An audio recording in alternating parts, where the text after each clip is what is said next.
अस्सलाम वालेकुम एवरीवन। इस क्लास में हम एक्टिविटीज़ के हवाले से सीखते हैं और एक्शंस के हवाले से सीखते हैं कि हमारे पास एक्टिविटीज़ क्या होती हैं और एक्शंस हमारे पास क्या होती हैं। बेसिकली एक्टिविटीज़ का मतलब होता है सरगर्मी और एक्शंस का मतलब होता है कोई काम वगैरह करना, लेकिन दोनों का तकरीबन आप सेम मतलब ले सकते हो। जो भी काम आप करते हो, क्रिकेट खेलना, क्लास लेना, मोबाइल इस्तेमाल करना, तो उसको आप एक्टिविटीज भी कह सकते हो और एक्शंस भी आप कह सकते हो। तो इस क्लास में हम थोड़ा आइडिया लेते हैं एक्टिविटीज और एक्शंस के हवाले से। उसके बाद हमारे पास आता है एक्टिविटीज और एक्शन, जो मैंने आपको बताया हुआ है, काम वगैरह को आप कहते हो।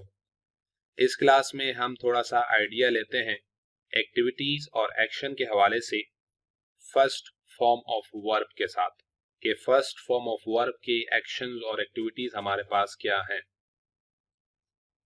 तो सबसे पहले हमारे पास आता है एक्टिविटीज और एक्शन में ब्रश टीथ। इसका मतलब होता है दांत ब्रश करना।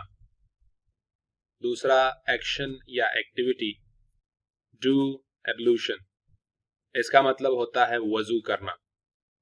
नेक्स्ट हमारे पास है ऑफर प्रेयर। इसका मतलब होता है नमाज पढ़ना। नेक्स्ट हमारे पास है ईट फूड। इसका मतलब होता है खाना खाना। नेक्स्ट हमारे पास आता है एक्टिविटीज या एक्शन में गो टू स्कूल, स्कूल जाना। उसके बाद हमारे पास एक्टिविटीज और एक्शन में आता है डू एक्सरसाइज। इसका मतलब होता है वर्जिश वगैरह करना। नेक्स्ट हमारे पास आता है डू होमवर्क। इसका मतलब होता है होमवर्क करना। नेक्स्ट हमारे पास आता है यूज मोबाइल। इसका मतलब होता है मोबाइल इस्तेमाल करना। उसके बाद हमारे पास एक और एक्टिविटी एक्शन आता है टेक क्लास। इसका मतलब होता है क्लास लेना। नेक्स्ट हमारे पास आता है एक्टिविटीज और एक्शन में गो होम, घर जाना।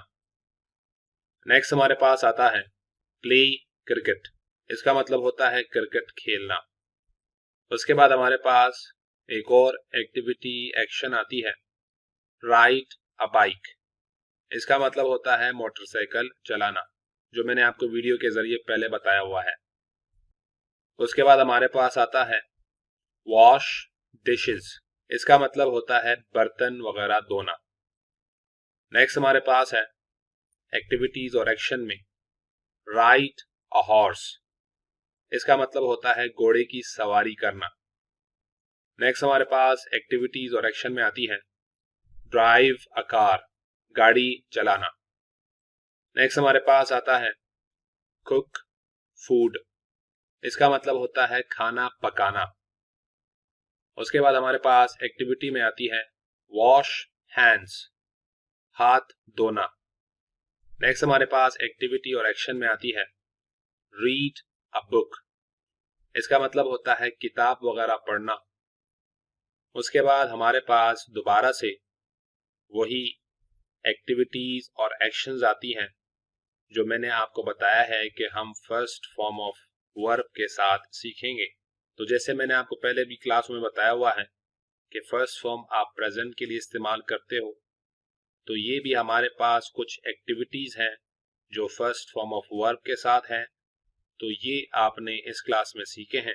आई होप इन सब के मतलब आपको समझ आ गई होगी। Thank you very much.